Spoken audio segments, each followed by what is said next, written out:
Hi guys, it's September 29th, which is Sunday. It's the end of the month. Next month starts October, and that is the holiday of Halloween for so many people. So it's also the month for shopping for candy and trick or treats and trick or treat bags and decorating your house. So it's a fun time for everyone who has any interest in Halloween and also anyone who has children. I'm coming to you today because it's the end of the month and it's the first month of school, September, and everyone around here is taking their kids to school, and the kids have still been at the park to do a little playing and a little staying. It's still summer, and also this is the first month that I think a lot of people get back into. I gotta go to work with my kids going to school. They're not home anymore. I gotta find babysitting services. And the one thing that you can check that out at is if you look in the neighborhood, it's an app for people in your area. They do offer people who get you some babysitting services. There's also Nannies or Us, I think. Or the Care Network. It's an app. You can go to that too. And let's see. The other thing that I want to talk to you about is a lot of people are talking about the debates and they're happening and about the election, and I've been a Democrat my whole life, so it never even dawned on me about becoming a Republican or even thinking about it. But a few elections ago, I actually did think that some of the candidates were a little better suited if they were Republicans. However, I didn't change my vote yet. So if and when I actually decide to do it, which I'm not saying that I am, but if I decide to do it, it will be because of my views and about my feelings towards the candidates. It will be because I believe that they have a better platform, as it is one of my things that I think is really important in the elections, with any election, is definitely the economy and jobs. I am a person who's been through multiple jobs throughout my life, and I'm only 49. I'll be 50 soon. So I've been through multiple jobs. It means I've been in unemployment and in the unemployment office multiple times.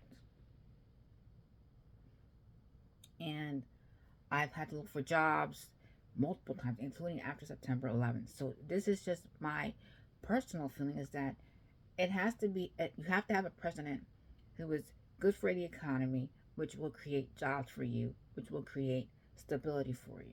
And for those who are facing homelessness or who are in homelessness, they want a president who will actually help them find housing and help them maintain their jobs and get health for both them and their families. For those, another important issue is your ability to choose. It's okay to have a right to life idea of what everyone has a right to their life. That's true. But when it comes to a woman's body, it is her choice to decide what she would like to do with it, particularly in the event of having a child, because she is the one who goes through all those changes. This is not to negate the father in it, unless, of course, the father is a rapist. That rapist doesn't necessarily get the choice to say, you have to keep my kid. Some people may disagree because the right to life would say, well, it's a life. You can't really get rid of it. But it for that person, it may not be that they want that life to be there because of how it came about. And I think women have a right to decide what to do with their own bodies. Immigration is important. A lot of people have been coming from the borders and overseas to come to America and to survive here because this is still the promised land for them. They are promised a better life for them. I think that people should definitely be able to come to the country. I think that there should be a way for them to come to the country. And I think that once they get here, even if it is illegally, there should be a way for them to stay here. I also think that it's imperative that you don't split up the families because, especially a newborn, because that child never gets back to their family. And you can read multiple articles about children being split up from their families and never getting back there because they went to foster care and then they get lost. I mean, there are other articles that I will not discuss, but some of them actually indicate that crimes occur wherever they went, and it's not fair to the families that come here. Another important thing is actually reputation of both parties. Is the reputation the only thing that you think of? And that reputation, what is it exactly that you're looking for? Is it that you're looking for, well, this person has done everything that they've said they're going to do, and they've done it phenomenally well, and I have benefited from it? Or is it that it's not so much that they did it, it's that they promised it and they tried, but they were blocked because they had a partisan group there that says they were better off without it? So, reputation is important. It's important that that reputation enhances what they can do as opposed to destroys what they can do. And I think that in this election, a good indicator of reputation for both parties is important, because you have Donald Trump, who's going for his second term, and he has all that bad stuff beforehand. You know, he's got uh, Capitol Gate. You know, they think that he incited the riot. He's got multiple assassination attempts on him. He has legal issues. All that should go into deciding whether or not he's a good president. As for Kamala Harris, I've read things about her. They say that, but most of the stuff that I've heard about her that is bad is not necessarily about her record, because they do mention it.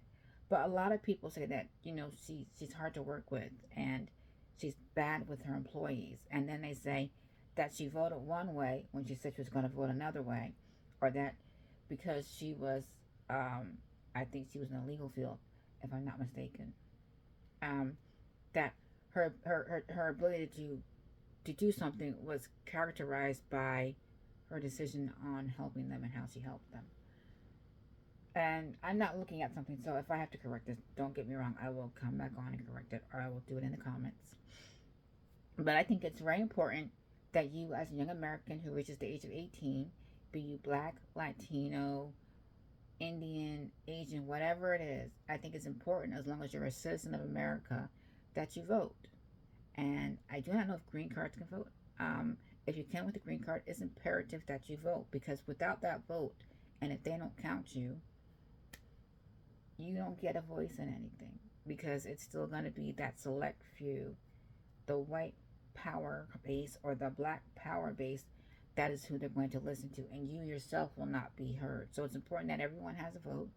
If you are 18 and able to vote, definitely register.